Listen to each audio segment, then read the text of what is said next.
मी धन्यता सोनकांबळे। आपण पाहत आहात नागराज न्यूज। पाहूयात आताची सर्वात मोठी बातमी। आरोग्य दूत डॉक्टर अरविंद भातांब्रे आले जनतेच्या आरोग्यासाठी धावून। मराठवाड्याचे पहिले शहीद जवान श्रीरंग बिरादार यांच्या नावाने सुरू केले जन आधार आरोग्य योजना। यातून मिळणार रुग्णांना वैद्यकीय बिलात सवलत। निलंगा येथील डॉक्टर अरविंद भातांब्रे यांच्या साई क्रिटिकेअर हॉस्पिटलच्या 3ऱ्या वर्धापन दिनानिमित्ताने जन आधार योजनेची सुरुवात। सामान्य नागरिकांच्या आरोग्याची काळजी घेण्यासाठी निलंगा येथील साई क्रिटिकेअर हॉस्पिटलच्या 3ऱ्या वर्धापन दिनानिमित्त डॉक्टर अरविंद भातांब्रे यांच्या पुढाकारातून मराठवाड्यातील पहिले शहीद जवान श्रीरंग बिरादार यांच्या नावे जन आधार आरोग्य योजनेचा शुभारंभ दिशा प्रतिष्ठानचे प्रमुख अभिजित देशमुख यांच्या हस्ते करण्यात आला। गेली 3 वर्षापासून साई क्रिटिकेअर हॉस्पिटलच्या माध्यमातून मोफत आरोग्य शिबिरे, महिलांना मोफत ओपीडी, 75 वर्षावरील ज्येष्ठ नागरिकांना मोफत दवाखाना अशा विविध योजना राबवून सामाजिक बांधिलकी जपण्याचे काम सुरू आहे। अनेकांना लातूर येथील दवाखान्याचा खर्च परवडत नसल्याची बाब वारंवार समोर आल्याने अशा गरजू रुग्णांसाठी डॉक्टर अरविंद भातांब्रे यांनी जन आधार आरोग्य योजना सुरू करण्याचा निर्णय घेऊन या योजनेच्या माध्यमातून निलंगा येथील 2 व लातूर येथील नामांकित 18 दवाखान्यात 25 ते 30% पर्यंत बिलामधून सवलत दिली जाणार आहे। निलंगा, शिरूर, अनंतपाळ व देवणी तालुक्यातील जवळपास 50,000 कुटुंबांना या योजनेचे कार्ड वाटप केले जाणार आहे। त्यातून जवळपास 2 लाख नागरिकांना या योजनेचा फायदा होणार असल्याचे त्यांनी सांगितले। यावेळी निलंगा, शिरूर, अनंतपाळ, देवणी तालुक्यातील नागरिक उपस्थित होते।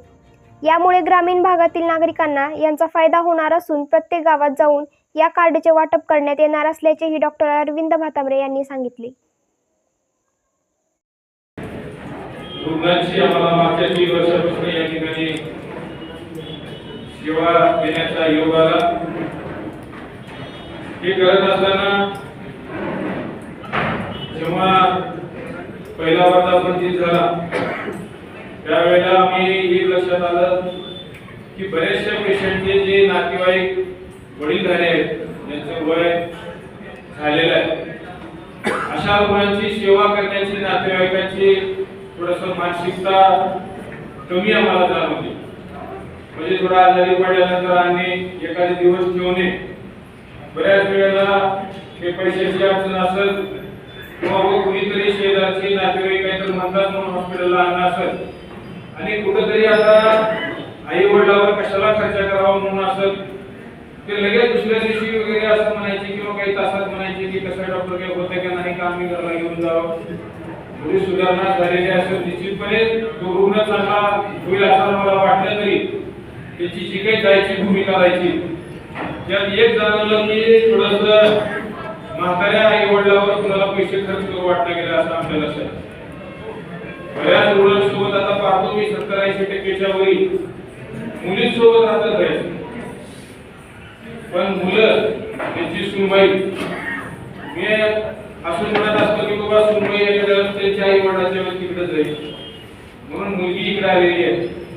आणि हे लक्षात आल्यानंतर आम्ही पहिल्या वर्षी जे 75 वर्ष पुढचे जे काही रुग्ण असतील त्यांना कुठेतरी आपल्याकडून मदत व्हावं, प्लीज त्यांना आमच्याकडनं मदत व्हावी आणि चांगली व्हावं आणि वडीलधाऱ्यांचा आशीर्वाद मिळावा म्हणून 75 वर्ष पुढचे जे गरीब रुग्ण आहेत त्यांना आम्ही हॉस्पिटलची सुविधा मोफत केली पाहिजे आणि फक्त मेडिकल आणि ऑक्सिजन बाकीचे जे काही आम्हाला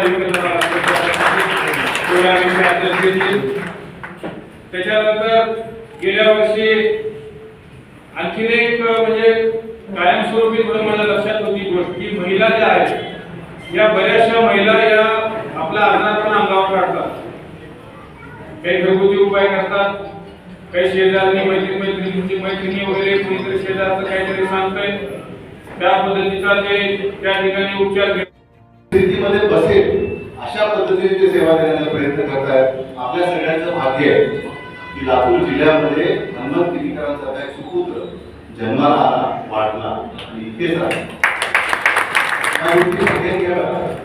लातूर जिल्ह्याचं सौभाग्य काय, हा इतिहास जेव्हा लिहिला जाईल तेव्हा अनेकांची नावं लिहिली जातील। मला पूर्ण खात्री आहे की त्याच्यामध्ये डॉक्टर हनुमंत किनीकर इतकी चांगल्या पद्धतीची आरोग्य सेवा हनुमंत किनीकर देतात। असं दिसून आलं की चांगलं आहे की बऱ्याच जणांना त्याचा फायदा होऊ शकतो, म्हणून कार्ड करावं, त्याच्यामध्ये सर्वच हॉस्पिटल्स लातूरचे सर्वच फॅकल्टीचे म्हणजे ब्रेनच्या ऑपरेशन पासून जे काही मणक्याचं असेल, मोठे मोठे पोटविकार असतील, बालरोग तज्ञ असतील, त्वचा रोग तज्ञ असतील, म्हणजे दाताचे तज्ञ असतील, हे सर्वच फॅकल्टीचे डॉक्टर हृदयरोग तज्ञ असतील, हे त्या पॅनलवरती घ्यावं आणि आपण त्या ठिकाणी सर्वांशी चर्चा केलो आमच्या डॉक्टर मित्रांशी आणि आपल्याला काय काय करता येईल. तर त्यांच्याकडनंही अशा सूचना आल्या की जे काही तपासणी फीस आहे, जे काही ओपीडीची फीस आहे ते आपण 50% पर्यंत आपण त्यांना सुविधा देऊ शकतो.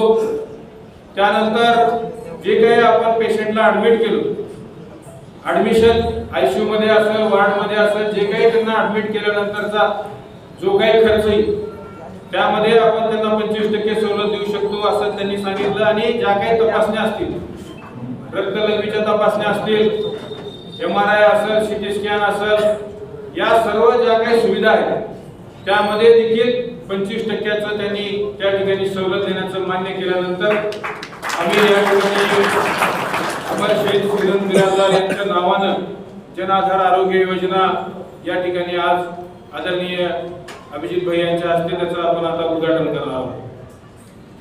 हे करत असताना मी अगोदरच सांगितलं की आमचा केंद्रबिंदू सर्वसामान्य